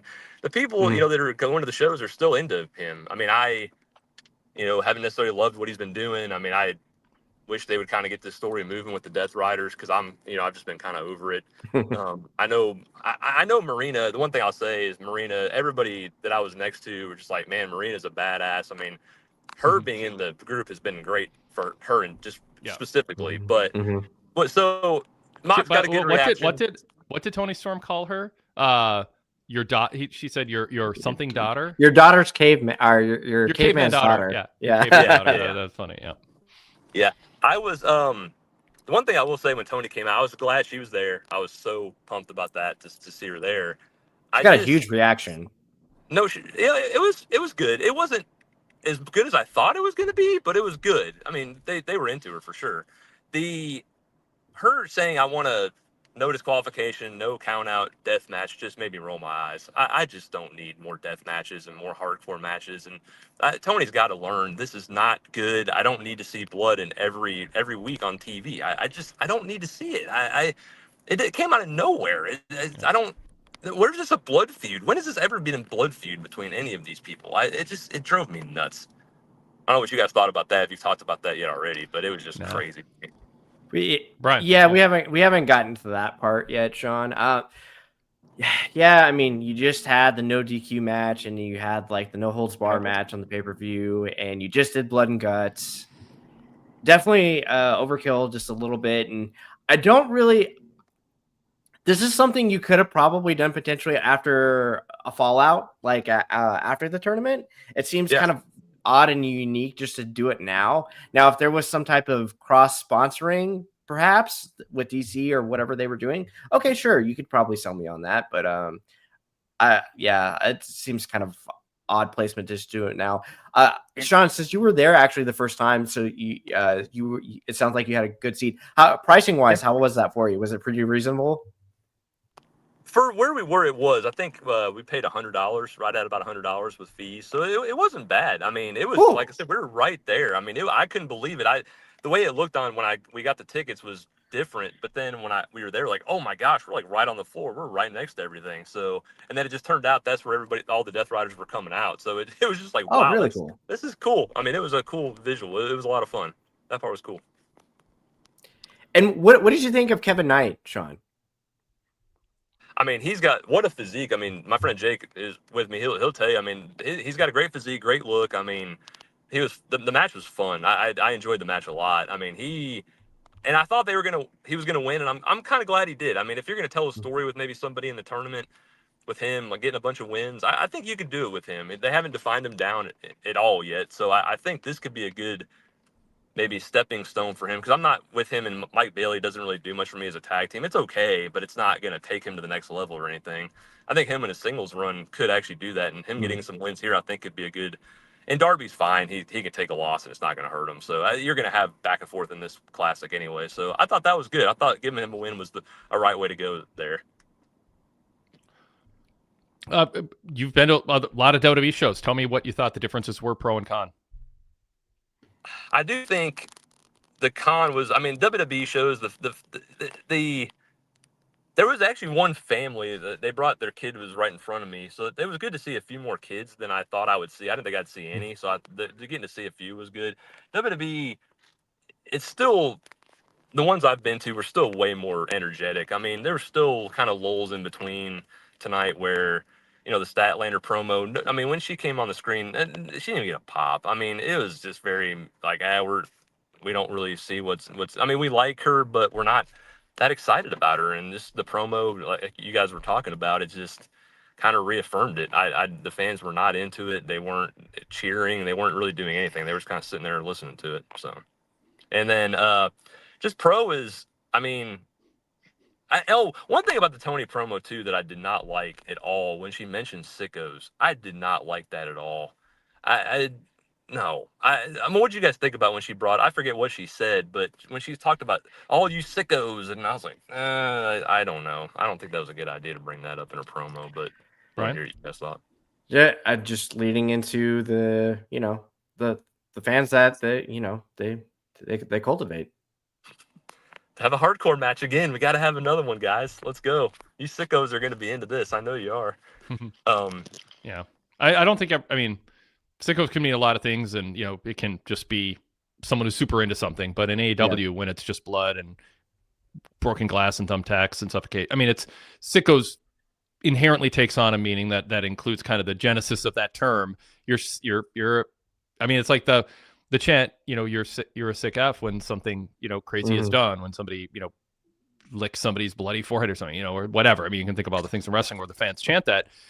Sick and sicko takes on a connotation in a wrestling context that's different than when it's like, oh, they're not just horror movie sickos, but they're whatever. You get what I'm saying. So in this case, you can't say that the way it's used in pop culture without the implication being what you said, Sean, which is that I'm just somebody who can't get enough blood and broken glass and thumbtacks and chair shots and barbed wire.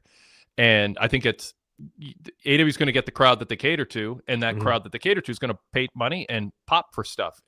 That can be validating in a self-selecting but very limiting way. And I think that's the conundrum.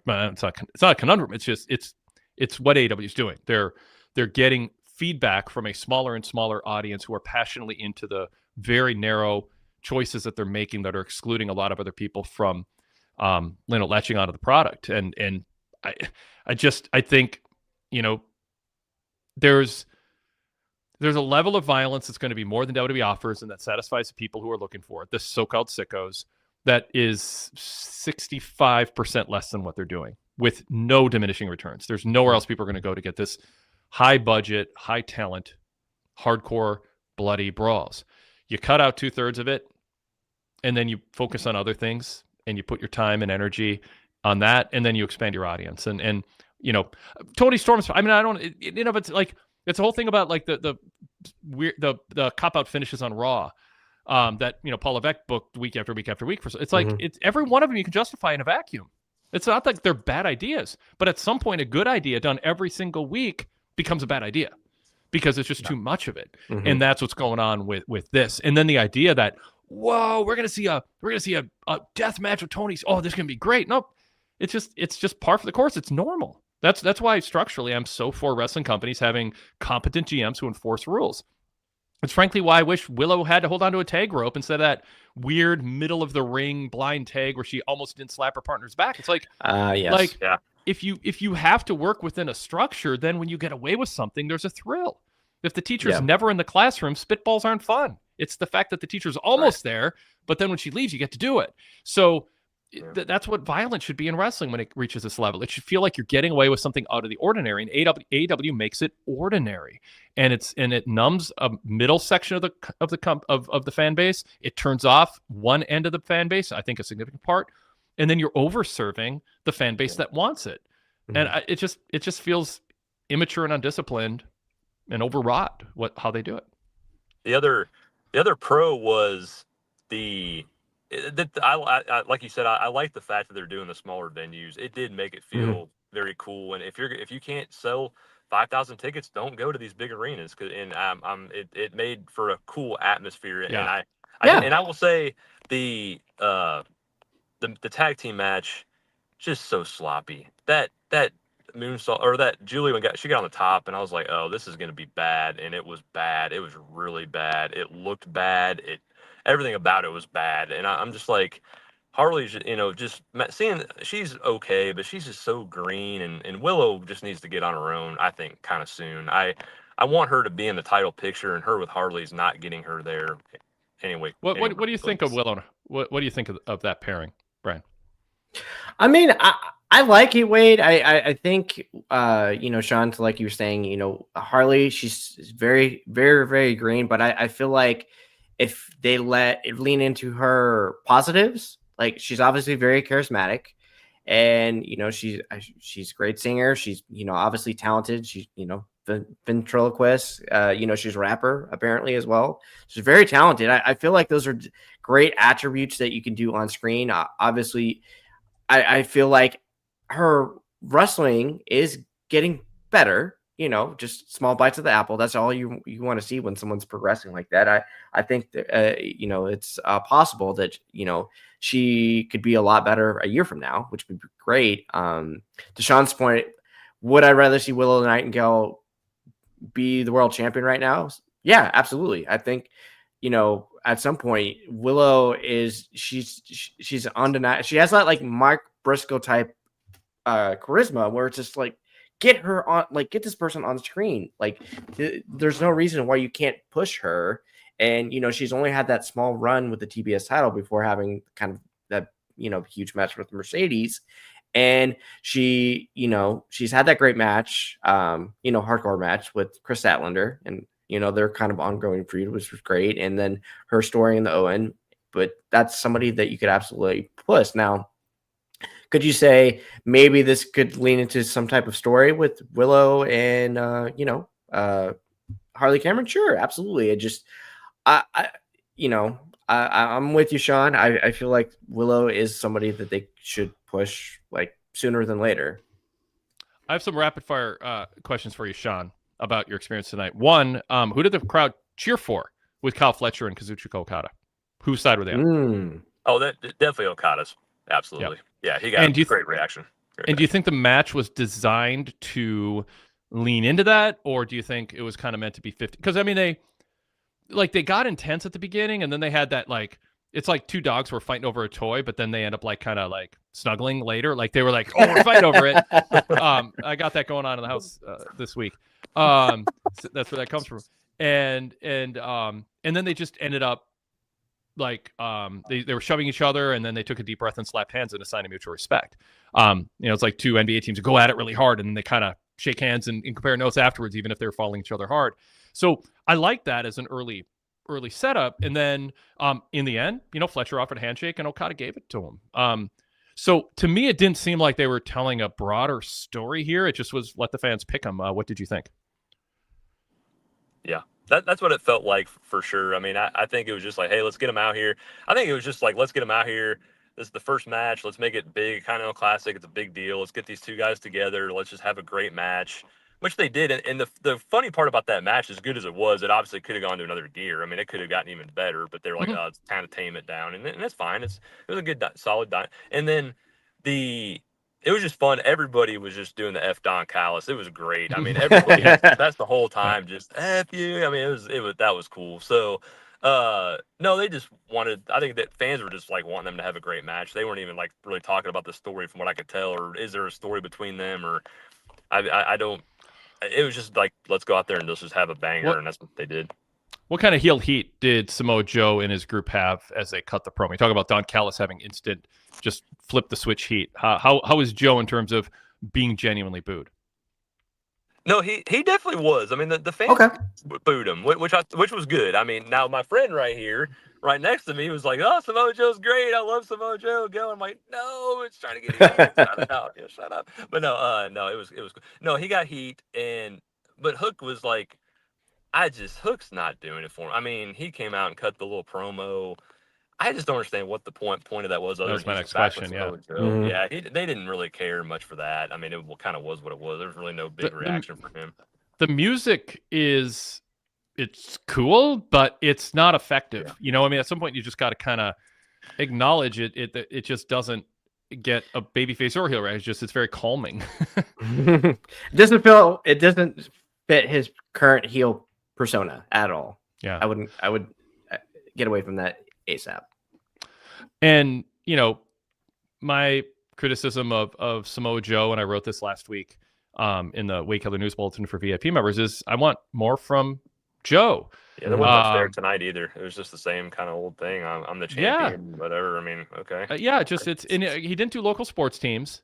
No. But you know, the simpletons in the crowd have trouble understanding, so I prepared a video to show my bros. Again, I'm not ripping on it as bad. I'm saying I hold Joe to a higher standard because he's a smart guy with a ton of experience, and there is a backstory here. There are so many, like, I kind of want to sit him down if he hasn't and have him watch the hour-plus YouTube video on the Bloodline story. I want him to get excited and inspired about what pro wrestling can be when you have a faction and a history and all the interpersonal dynamics.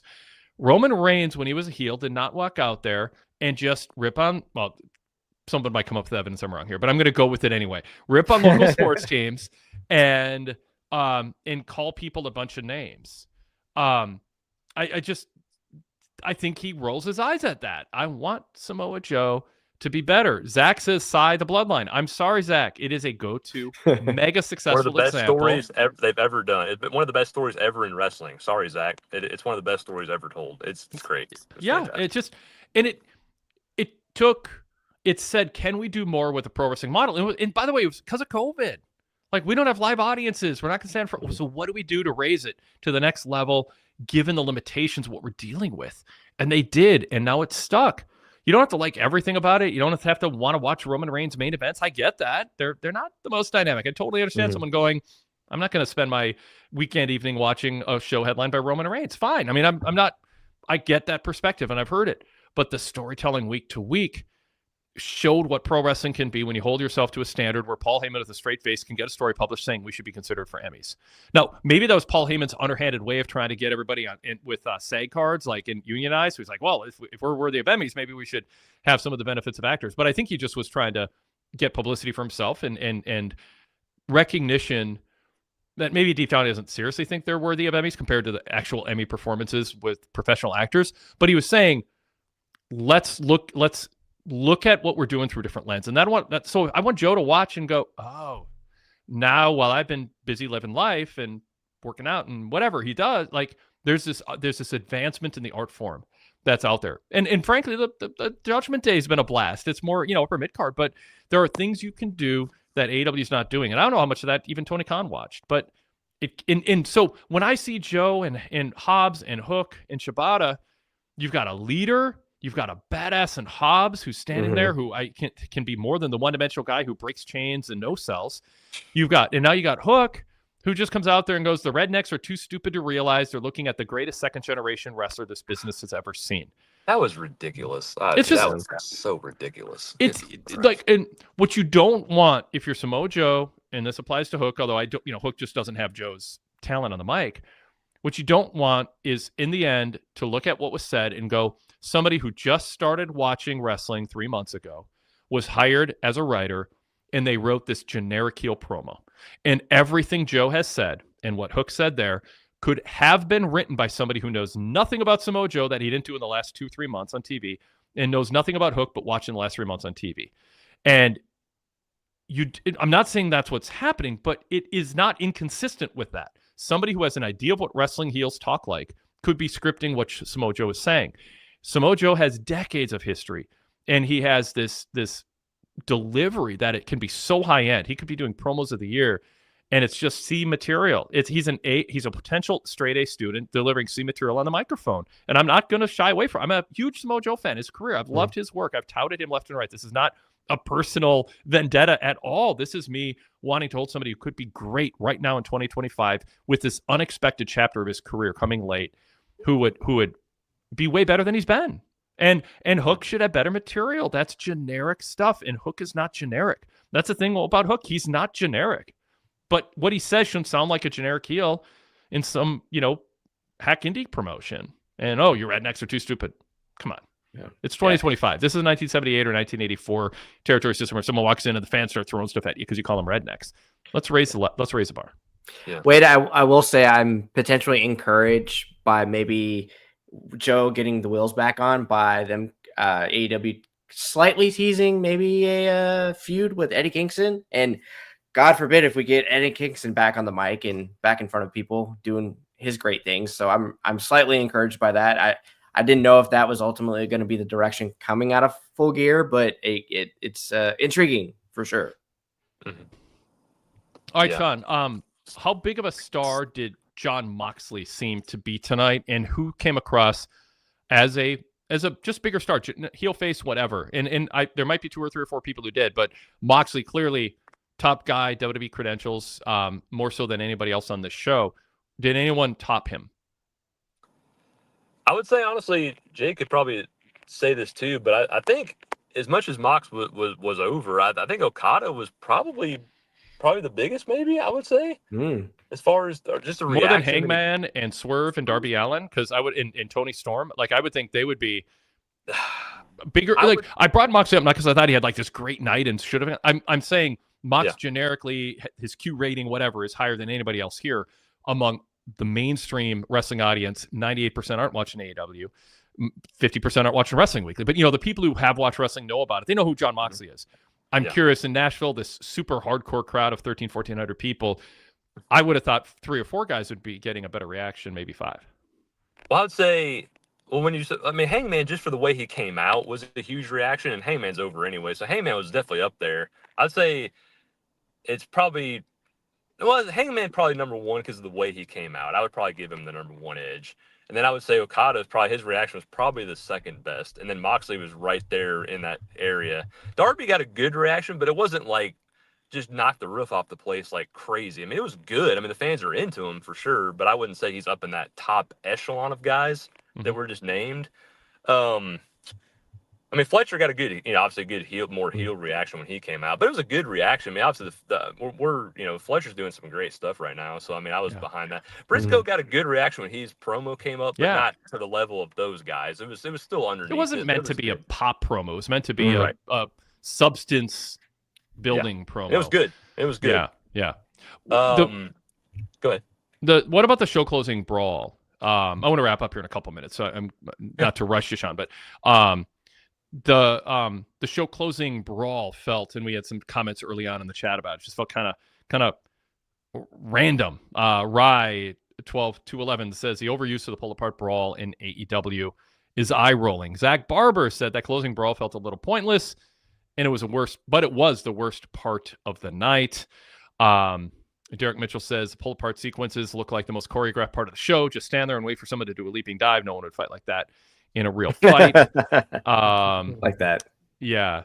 And so let's see if there's another couple. Well, you get the point. So what did you think of the brawl? How did the crowd react to it? And because it did feel kind of, sometimes I just think a booker throws up his hands and we don't really have a hot ending to a show, so let's just have everyone run to the ring and brawl. I'm not quite sure what the point was.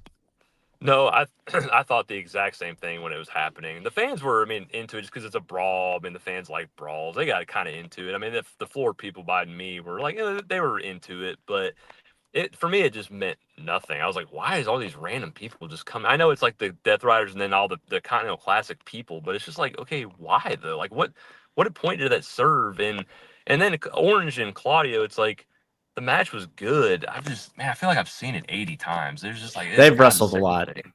Like that's my issue with the Blue League. That's my issue with the Blue League in the tournament. It feels familiar. Claudio and Orange Cassidy and Roderick Strong. I mean, like John Moxley, I feel like John's faced all of them. The Blue League just felt like, okay, we're just kind of, there's some filler and the matches aren't as intriguing. Like, to me, the Gold League has the fresh, intriguing matchups in it. I mean, again, Claudio and Orange are going to have a good match, but I mean, that's Roderick the main Strong event of your show too, just for that. The main event of that, and then that. It's like, weird way to end the show. Yeah, I mean, Roderick Strong and Trent Breddick can have a good match. Doesn't mean you should headline a show with it. Like, there should be something. I mean, and again, it's for points and it's fine. I mean, the main event doesn't have to be the biggest match on the show, and this was more of an ensemble presentation. And I get starting with Okada and Fletcher just to get things off to a hot start. So anyway, I'll say one quick thing and then I'll get off and wish you the in between Dynamite, because they taped Collision, which I stayed for a little bit of, but I couldn't stay. It's been a long couple weeks, and it wasn't doing enough for me, and I was like, we need to get on the way home. But the Tony Khan came out right after Dynamite was off the air. He came out and just thanked Nashville and said blah blah blah, nothing crazy. I mean, the fans were, I mean, he got a fine reaction, but it was like they weren't like going crazy for him or anything like that. And then, of course, I'll give you one guess, Wade, as to who he brought out after that. Double J. There you go. Jeff Jarrett came on out. The fans were into him. It was cool. They were glad to see him. Then he said a little thing about how Nashville's great and, blah, blah. And then David Arquette was there. So really? David Arquette, yeah, he was there. He was in the front row out there on the side over there. So interesting. Did he beat Samoa Joe for the AEW World Title to get a headline in USA Today? Dang it. No. That can turn things around. So They started talking about him, or Jared was just kind of just having fun with them, and he was like pretending he was going to come out, and then, so Jarrett talks for a while, and then freaking Mark Sterling comes out. Like, really? Freaking Mark Sterling? Like, who cares about Mark Sterling? Yeah. So he starts telling this promo about how he's going to, David Arquette's blah, blah, blah, and he doesn't like David Arquette and whatever, and then, so then they, basically, Jarrett ends up hitting him over the head with the guitar. It was a cool moment, and the premier athletes come out, Tony Nese and whoever the other guy was, I don't remember. They come out and they walk him off, and, so it was a cool little moment just to see Double J there. I mean, it was cool to see him in person. That was fine.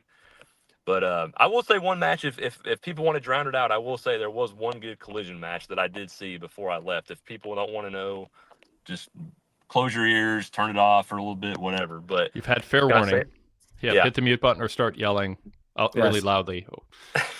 The first match was Pac against Speedball, and it was a phenomenal match. Speedball doesn't do much for me personally, but as far as a match goes, the match was phenomenal, very very good, and Pac won because he's pretty much has to right now, just because they're telling the story with him. I think eventually being the leader of the Death Riders, which I don't really need to see, but that's what they're doing, I think. And I think for him to get credibility to do that, I think he's got to get some wins. And so they just kind of had a good match and Speedball lost. But it was fun. It was a fun atmosphere. I mean, I did enjoy it a lot. I'm glad I got to go. I'm glad I got to see it. But I wish everybody out there happy Thanksgiving. Happy Thanksgiving to both of you guys. Yes, thank you. Thanks, Sean. Appreciate you. Yeah, safe travels. Yeah, no, thank you guys. Appreciate it. Always fun being on with you guys. Thanks, Sean. Appreciate it. Great talking to you. All right, fun. All right, Brian, I will throw to you. Anything else from this show? Because this was a follow-up on we focused a lot on the tournament. Right. A little bit on the women's tag team tournament a few minutes ago, but it also was a follow-up to Full Gear. We talked about Samoa Joe. A lot of things left on the table that could have been brought up. I mean, I'm sorry. When Joe turned heel, I wanted to hear him talk about why and the backstory with Hangman and why he chose to do what he did. He just didn't do any of that. And now I want to hear, why did Hook turn? Was it part of a long-term plan? Are there like when he goes, you people aren't too dense to understand. I thought, okay, they put the work in. There's going to be this video here that shows all these situations where Hook, you thought he was against the ops, but he wasn't. And you go, oh, we should have seen it coming. This was a brilliant plan. The problem is, nothing Hook did to help Joe win the world title was something that needed any kind of plot ahead of time, because when the cage was raised, Hook could have come out there and just help Joe win. There was no advantage that Hook had because people thought he was coming out there to help Hangman instead of be against him. I asked it all the time now, to what ends was this plot hatched? Or was it last second? Let's hear from Hook. Hook can go, left the ops. I said it was time to be on my own. Hung out with Eddie Kingston. That got old fast. Mm-hmm. I went back to Joe. I said, my mistake. I don't want to hang out with Eddie anymore. I want to be back with you guys. You're world champ. I want to hang out with winners. Like, that's fine. It doesn't have to be a long, but tell us. But like, they did a show, Brian, and it didn't even seem to cross their mind that they should let us know, yes, we succeeded in a plot that in some way helped, or it wasn't a plot. Hook just made a decision that even surprised Joe, or he called him 2 days before and said, I'm there for you if you need me. Tell us. We want that, right? We crave that. How do you not deliver that in a main event program? And as we've progressed, Wade, and I was thinking about like you going over the material again. This is like I would say this is D level MJF stuff. And I was very intrigued by the turn of Samoa Joe, but then I feel like there's lanes of these maniacal heels, right? Are you the tough guy heel? Are you the chicken S heel? Are you the mastermind? And I just feel like there's not really a lane. It just felt like very lame, like a bad Raw material. And like you said, I hold Samoa Joe to a very high standard. He can sell me on anything. I just feel like whatever the idea was, it was bad. Just, reset. It's fine. But they've got all the stooges now, which is, it seems like kind of like an MJF plot. And, I wanted to feel more. I felt like visually, like you showed me how cool Samoa Joe was after this pay-per-view. Like I just highlight his positives, and he could sell me on anything. I just feel like that was a very missed opportunity, like you said. So Standard Deviation in the chat, he sent an email on this too. He's disagreeing with me that there wasn't an advantage that Hook's deception gave Joe. And here's his briefcase. He goes, I disagree, Wade. Hook woke up the referee, and he displaced others from helping Hangman. And this is what I'm craving, and this is, I think, what isn't coming across. And Hook was the reason Joe won the #1 contendership match. Hook pretended to injure his back so the ops could soften him up, but nothing was explained on TV. This should have been like when The Rock joined the corporation, and they later showed footage of all the breadcrumbs. But Standard Deviation says nothing was explained on TV. Now, Zach Barber says, go back and watch that video. They showed the clip from Hook's promo where he said he was standing by himself, or am I? Was it the phrase, or am I? Yeah, I think that's what it was. I think he's right. Okay. So there's material. My whole argument here is there's material here, and so Hook woke up the referee and displaced others. Okay, I mean, I get that. I guess if others think, oh, Hook's got this, we don't need to be there. I mean, you can make that case, I guess. Make it. Like, make the case that, maybe, and Zach's right. Maybe everybody watched the video is like, whoa, what a master plan, and that video explained it. Brian, I don't think... I didn't get that at all. Yeah, so I just want better from that. Like, I want better from that. It's okay to have good, high standards, because they can do it. They've shown it. Yes, like, Joe should have come out there and been like, Hook, get on out here, bud. We want to gloat about what we did. Now, you could make the argument, well, Joe doesn't want to give credit to Hook for the reason he won the title, but a heel can come up with an excuse. Drew McIntyre's great at it. Like, I needed to do this because of X, Y, and Z. That's where you're a heel, because you're delusional. You're trying to make it seem like you deserve, you shouldn't be criticized for cheating or whatever. But like, there's a story, and tell the story. Nothing was explained on TV other than the video that Zach watched, and he thought it was all there. Zach, come on.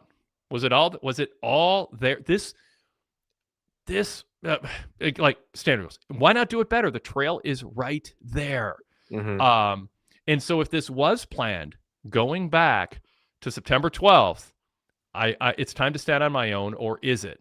and it felt at the time in the context, this is what I saw it as, and this is why it didn't land with me, is I felt he was contemplating was this a rooftop video in the hotel? Yeah, in the front of the fire. And so what I thought is like, it was more like, can I do this on my own? I'm trying to decide what to do. It's a crossroads in my career. And so to me, like, let's go and talk about it but instead, what did Hook do? You guys are rednecks. And then he gets interrupted. Like, there's material here. I was so hoping Joe would come out there with Hook, have his arm around him, go, bud, boy, did we pull something off on everybody. Tell us when that moment happened. From the beginning? Was it somewhere later? Like, gloat, but it's also, you're also explaining. The expository segments get a bad name. Sometimes when something's spread out over 2-3 months, get expository on us. But in the context of an interesting heel bragging about what they pulled off. And everyone's jaw should be dropped and going, oh, it all falls into place. And right. You as a fan should be like, oh my God, how did I not see that? I feel silly for not noticing that. Was there Sandy Ray says, it wasn't there. I compiled the sequence of events before tonight's episode, so I watched that video knowing what they had to draw upon, and they did nothing.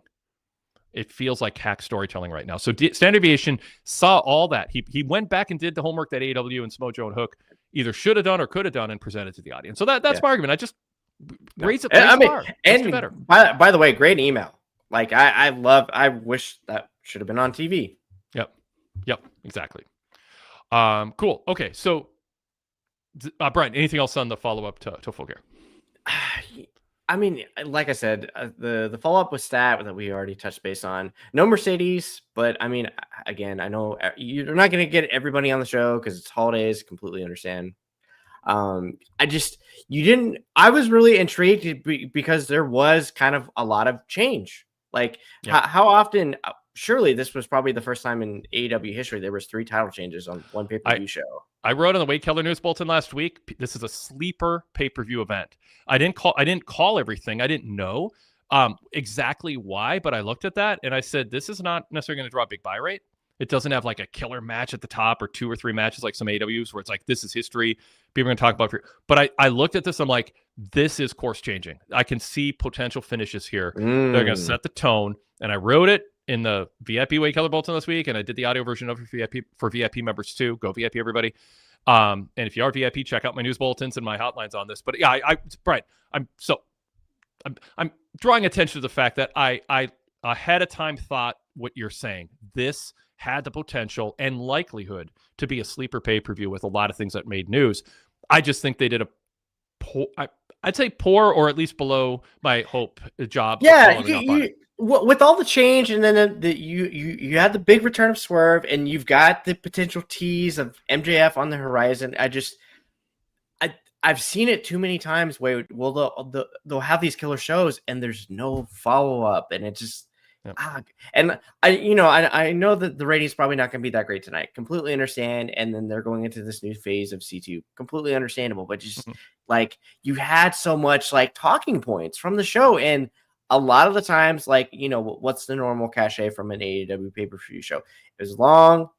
You had really good matches, but there wasn't like a lot of like, ooh, that's interesting. Like, I mean, like you wrote the story because like I'm looking at it when I thought, okay, maybe you could see the tag team title changes, but they were obviously, from everything that I've started kind of seeing read about the title change, apparently this has kind of been the plan for a while. So, that's like you said, there was very, very good opportunity to kind of go in depth, plant those seeds, and kind of like, march forward to the new year, whether Samoa Joe, how long the Samoa Joe is going to be the champion, like give us kind of an idea of a direction. Is it going to be Eddie Kingston?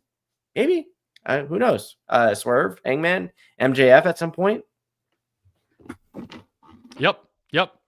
So, by the way, GWF ESPN in the chat says, Wade, I kid you not, that hotline sold me on buying the pay-per-view. Go. Wow. Okay. VIP. Yep. So yeah, and that's the headline. AEW Full Gear can set the course for 2026. And that's a little bit of that's a headline from November 20th, last Thursday. All right. Brian, anything else you want to bring up? Otherwise, we can sign off. And we got it. No, I think that I hope everybody can maybe decompress from wrestling. Wrestling's in the can this week. No, you got Collision tomorrow night, and then you got Survivor Well, Series. You got SmackDown Friday night. You got Survivor Series Saturday. There's no time for me to decompress. Oh God. I forgot. For some reason, I knew some SmackDown was tape. I was like, okay, what am I forgetting? I was like, okay, War Games. Hey, sorry. What about the Kenny Omega promo? It was human being Kenny Omega.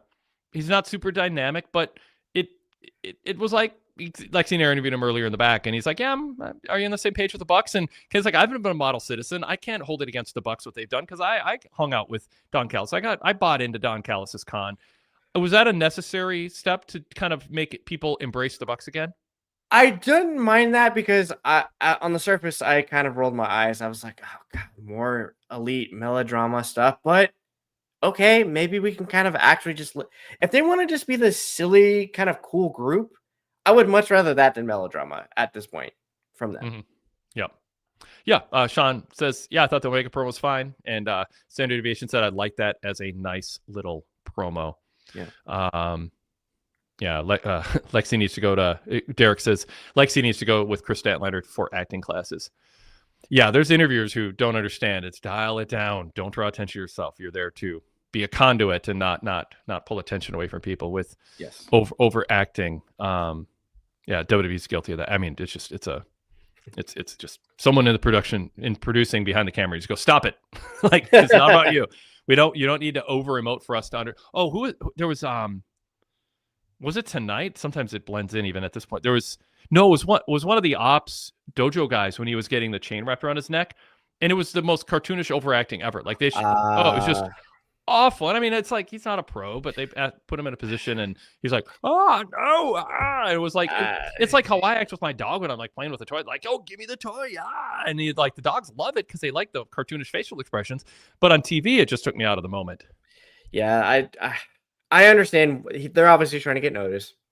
I'm completely but you need someone saying, don't draw attention to yourself or you won't get a bonus. Well, bonus you if no one's talking about you when this is over. I'm gonna remember the guy who got dinged, like took the beer bottle bump better. I'm just like, hey, that guy can take a good bump. He's good physical comedy.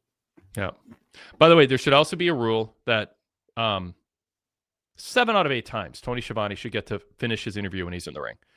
It shouldn't be 1 out of 7. It's such a cliche. Tony introduces people. Heel comes out. Babyface sometimes says, "I got this, Tony," or Smojo goes, "It's not about you. Get out of the ring." Just come on. Let's just stick to the form. It's just, again, each one you can justify, but when it's like 7 out of 8, it's just sort of eye roll. You just it's a small thing, but I would. Yeah. It's another tweak that I would make there. Tropey. Yeah, exactly. Yep. But a nice promo from Eddie Kingston. I mean, him saying, "I don't want to talk about what happened with Hook," was a little bit of a letdown.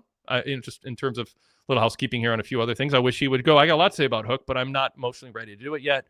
But to use, he just sort of had to address it because he wanted to hype the Shibata match. But honestly, I would have had someone ask Eddie Kingston, "You got a match with Shibata tomorrow night, so establish that on Collision, but your mind's got to be on Hook." And Eddie should have just said, "I can't talk about it," and walk away. Like, then we go, he's too worked up about it to talk. But he's not too worked up about it. He goes, I don't know. I don't want to talk about it now, but let me plug a match tomorrow. I don't know. I did appreciate he does not deserve a title match, which he doesn't. And no. I felt like, hey, I just felt like when he mentioned, "Joe, I heard you said my name," I just kind of said, it kind of just made me think that was kind of the premise of him and Punk. And it just got me a little excited because I've been yearning to get this kind of Kingston back on television, Wade, because he's a great asset. Yeah, Standard Deviation says Eddie's response didn't make sense. He was betrayed. As far as Tony not getting respect, yeah, Derek says no respect for Tony.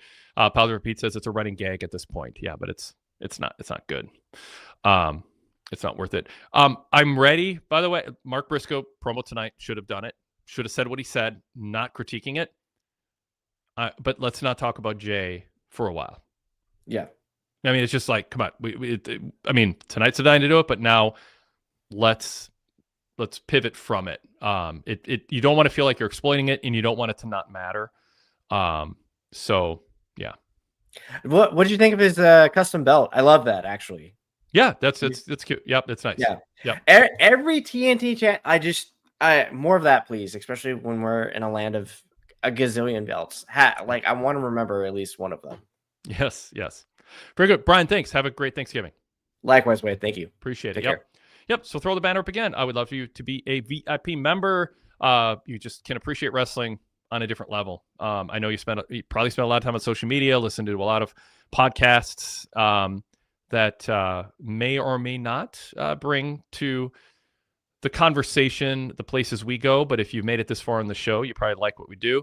That means you can immerse yourself more in it and knock out the commercial breaks and get VIP exclusive shows, the new Wade Keller news bulletins, which, by the way, if you don't have time to listen to all the podcasts, one, we have long podcasts for sure, but we also have a lot of shorter podcasts now. The Wade Keller news bulletin is part of that. People wanted shorter podcasts that fit in different ways in their life, on a commute or a dog walk or exercising. And that's what these are. They're like 10 to 18 minutes kind of roughly. But we also have our hour and 2 hour podcasts too, where we go more in depth on things. So a lot of good stuff customizable on podcast apps, including Apple Podcasts. The coupon code is NOV2025. NOV as in November. NOV 2025. pwtorch.com/govip. Enter that coupon code in the sign-up form and get $9 off. Happy Thanksgiving, everybody, and we'll talk to you Friday night after SmackDown. And we got the flagship yesterday with Rich Fan that is waiting for you if you haven't read it yet on our Blue Logo show. So check that out too, or go VIP. You can get the commercial-free version of it. Thanks, everybody. We'll talk to you next time.